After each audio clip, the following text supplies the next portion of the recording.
હાનિની વાતો સામે નથી આવી. હા, ચોક્કસપણે અમુક જગ્યાએ ડ્રોન પડ્યા છે, એનાથી થોડું નુકસાન થયું હોય, પરંતુ અહીંયા મેટ્રો પણ રાબેતા મુજબ ચાલુ છે, ગાડીઓ પણ રાબેતા મુજબ ચાલુ છે. દુબઈ ગવર્મેન્ટ દ્વારા ઘરમાં રહેવાની અને જરૂર ના હોય તો બહાર નહીં નીકળવાની સલાહ ચોક્કસ આપવામાં આવી છે. શેલ્ટરમાં રહેવાની પણ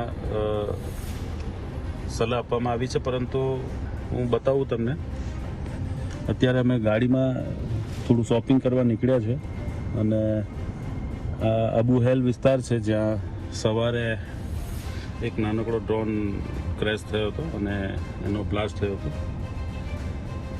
અત્યારે ગુજરાતીઓની પરિસ્થિતિ અને ગુજરાતમાં રહેતા તમામ લોકોને અને એમના વાલી વારસાઓને એટલું કહેવા માંગીશ કે ચિંતા કરવાની કોઈ જરૂર નથી.